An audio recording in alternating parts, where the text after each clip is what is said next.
こんにちは、榎本美沙です。今日はですね、珍しくキッチンからお届けしています。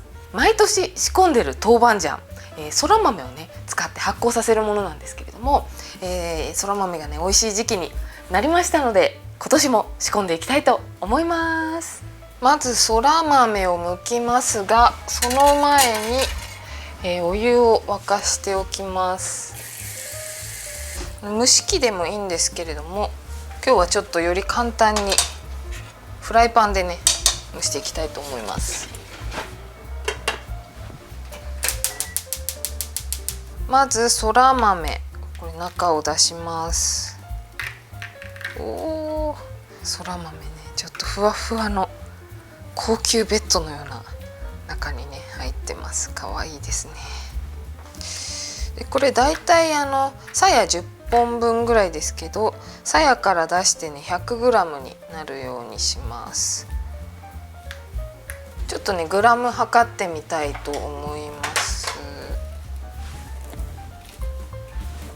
はい、100、これぐらいです。そしたらこれそら豆の薄皮から中の実がね後で出しやすいように切り込みを入れます。そら豆のこの黒い部分と逆の部分の方にちょっとだけ包丁で切れ目を入れておきます。そうすると後で蒸した後にね、ここを押すとピュッて実が出てきてね、すごく蒸しやすくなります。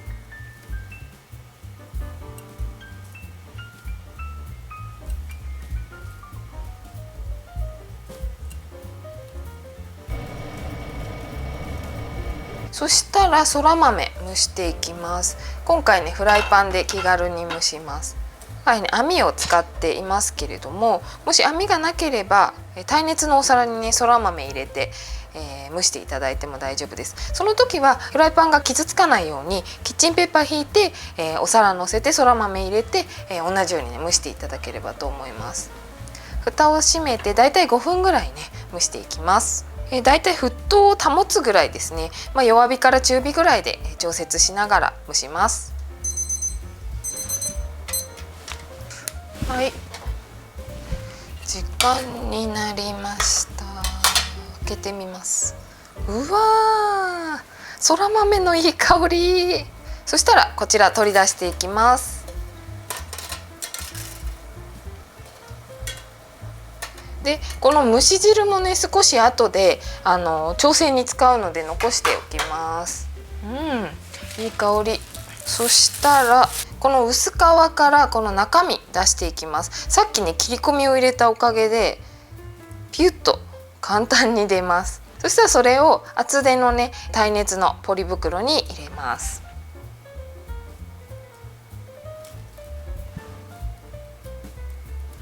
そしたらこれでもう袋の上からこうもみもみして潰します。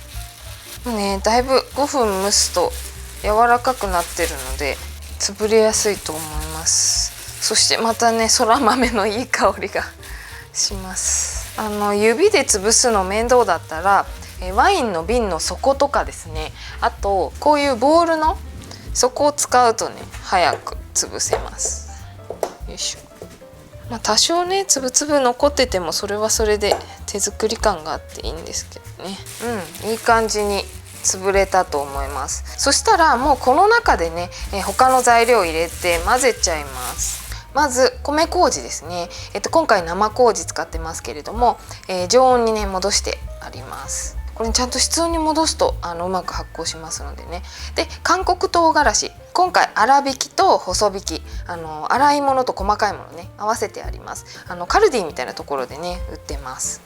韓国の唐辛子は日本の唐辛子よりも辛みがマイルドで旨みがねありますので、本当に美味しい豆板醤になります。で、粗塩入れて、でここでねもみ混ぜます。もみもみ全体がね馴染むようにもみもみ、一気にそら豆の緑から、赤になっていきますね。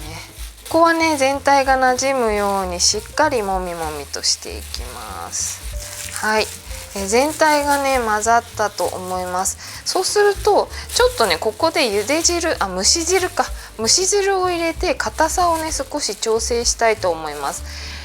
小さじ1からね小さじ3ぐらい、茹で汁を入れます。ちょっと小さじ1で調整してみようかなと思いますけれども、で乾燥麹でもね作れます。乾燥麹ので作る場合は、少しね蒸し汁多めに入れることになるかと思います。気持ちですけどね。今回割と柔らかめなので、これでね小さじ1で大丈夫だと思います。こんな感じ、ちょっとしっとりしてる味噌よりは少し硬いかなぐらいになれば OK です。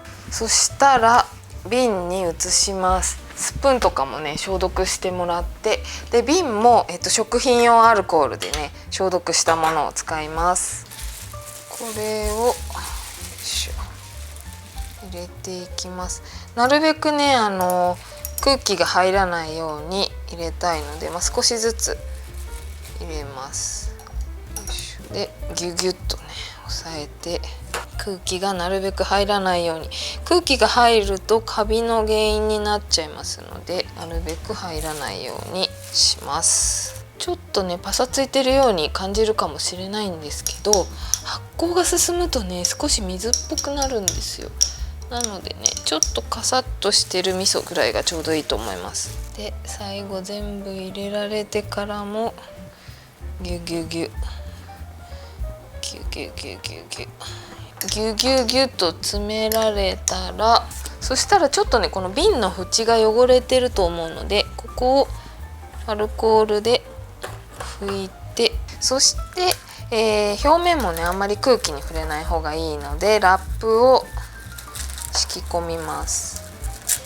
はい OK です。そしたら蓋を閉めて、室温で半年ぐらい置いておきます。もしねその間にちょっとなんかカビっぽいなみたいなのが見えたら、そこをねちょっと多めにこう取っていただいて、またアルコール消毒して、引き続きね発酵させていただければいいと思います。去年仕込んで出来上がったものあるので、ちょっとね比較に持ってきます。じゃーん。色がね濃いの分かりますか？これね結構ほら濃厚な色も濃くなっていてしっとりしています。これね本当に旨味が強くてね本当に美味しいので、ぜひねこれ仕込んだ方楽しみにしていただきたいと思います。ちょっとね舐めてみようかな。